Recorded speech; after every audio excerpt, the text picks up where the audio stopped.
Assalamualaikum warahmatullahi wabarakatuh. Puji syukur dan salam sejahtera pada kita semua. Semoga kita selalu diberi perlindungan oleh Yang Maha Kuasa.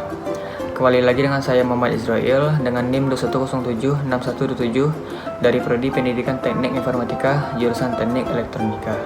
Baiklah Bapak dan teman-teman, pada kesempatan kali ini saya akan melanjutkan materi mata kuliah pengantar kewirausahaan, yaitu mengenai bisnis model kanvas.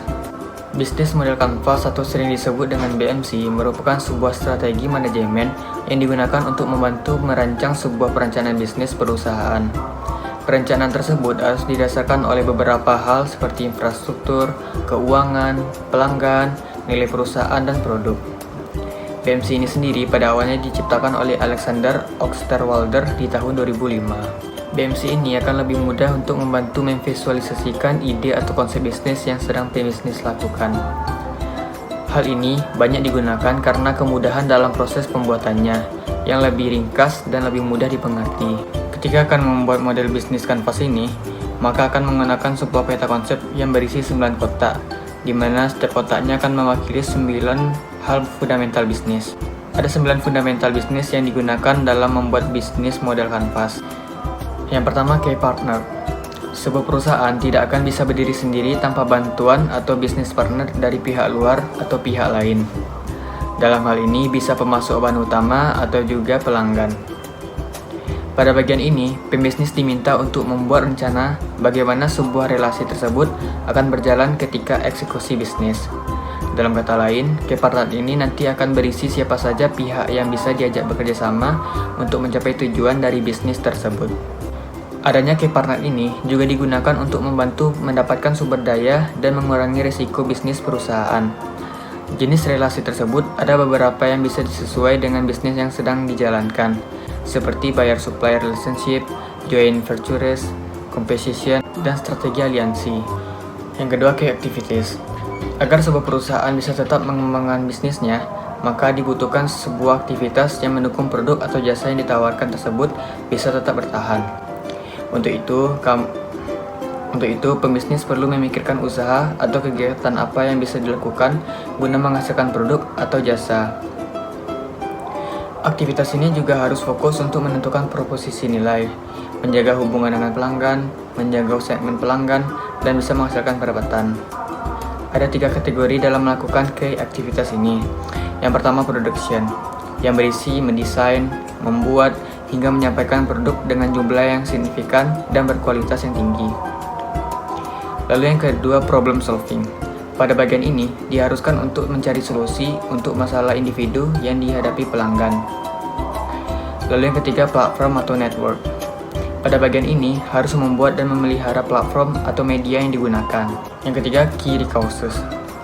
Key resources ini merupakan sumber daya utama yang digunakan untuk membantu agar model bisnis bisa berjalan dengan baik. Model bisnis ini juga menjadi salah satu kunci agar bisa mewujudkan value proposition melalui kegiatan yang dijalankan. Sumber daya ini bisa dalam bentuk seperti karyawan, keuangan, intelektual, hingga fisik. Yang keempat, value proposition. Bagian ini merupakan inti dari penerapan BMC tersebut. Jadi, ketika membuat bisnis model kanvas, bagian ini adalah komponen utama karena tujuannya untuk menentukan bagaimana keberlangsungan bisnis ke depannya. Pada bagian ini diminta untuk memberikan solusi pada masalah yang dihadapi oleh konsumen. Proposisi nilai ini harus bisa diberikan atau diterapkan secara unik dan berbeda dengan pesaing.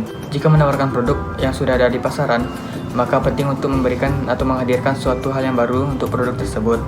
Nilai tersebut akan mencakup nilai jasa atau produk dan bagaimana perusahaan ingin dilihat oleh calon pembeli. Yang kelima, customer relationship. Dalam bagian ini adalah bagaimana bisa menjalankan hubungan yang baik dengan pelanggan. Tujuannya agar pelanggan tidak berpindah pada bisnis lain yang serupa. Ada beberapa jenis dari customer relationship.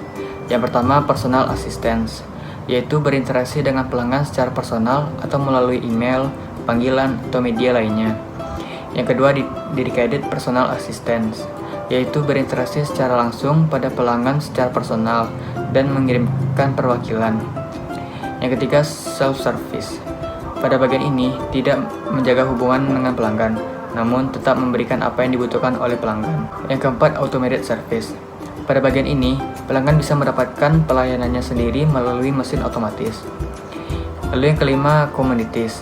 merupakan komunitas online yang memungkinkan para pelanggan untuk saling membantu memecahkan masalah yang terkait dengan pelayanan atau produk yang ditawarkan. Lalu yang terakhir, sore action. Dalam hal ini, perusahaan mempersilahkan pelanggan untuk melihat dalam proses pembuatan produk. Lalu yang keenam, channel. Setiap bisnis atau perusahaan pasti membutuhkan media atau sarana yang digunakan untuk menyampaikan produk atau jasa pada customer. Tujuannya untuk meningkatkan kesadaran dan sebagai media konversi penjualan untuk produk atau jasa kepada pelanggan. Pemilihan media atau channel tersebut juga harus disesuaikan dengan segmen pelanggan.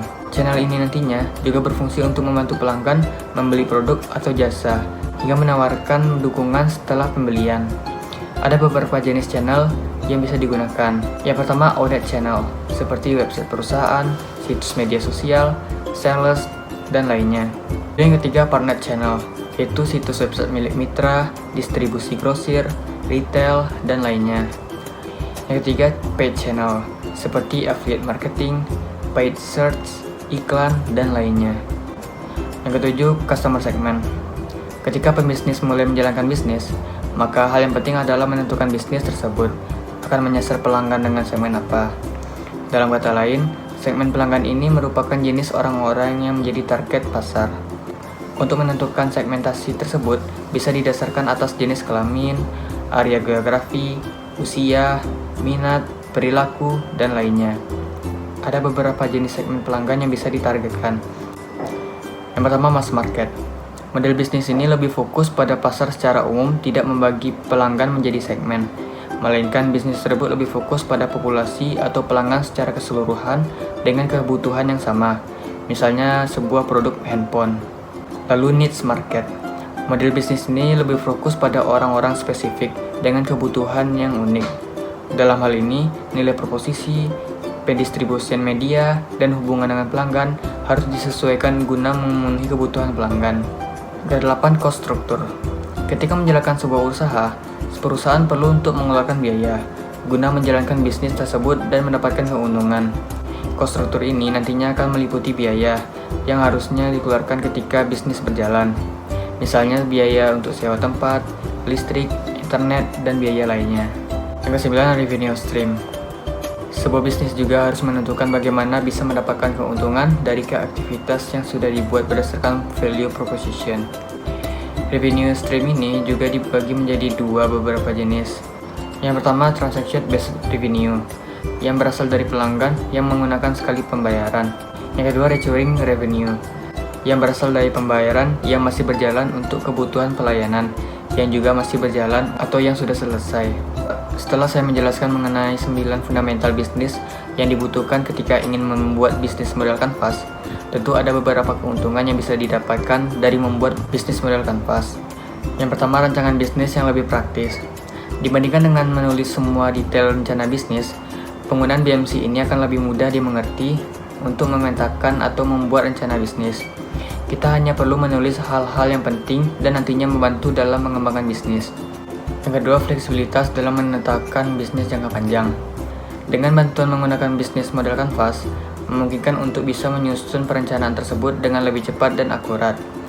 Penggunaan BMC ini juga akan lebih memungkinkan agar lebih fleksibel dalam memetakan bisnis jangka panjang, terutama untuk kondisi pandemi saat ini, di mana para pembisnis diminta untuk selalu beradaptasi dengan perkembangan dan perubahan yang dibutuhkan demi kemajuan bisnis. Lalu yang ketiga, BMC memungkinkan untuk melakukan pivot sesuai dengan kebutuhan. Penggunaan BMC ini akan lebih memudahkan pembisnis untuk mengatur ulang rencana bisnis yang sudah disusun dan juga selalu memperbarui rencana tersebut kapanpun ketika dibutuhkan. Dalam kata lain, lebih mudah untuk mengubah beberapa komponen dalam BMC. Tujuannya sudah pasti untuk tetap beradaptasi dengan kondisi saat ini. Baiklah, sekian pembahasan saya mengenai bisnis model kanvas. Semoga kita sebagai calon entrepreneur dapat menerapkan model bisnis kanvas ini agar memudahkan kita untuk memetakan atau membuat rencana bisnis. Dengan mengetahui hal ini, memungkinkan untuk bisa menyusun rancangan tersebut dengan lebih cepat dan akurat. Saya tutup pembahasan kali ini dengan Assalamualaikum warahmatullahi wabarakatuh.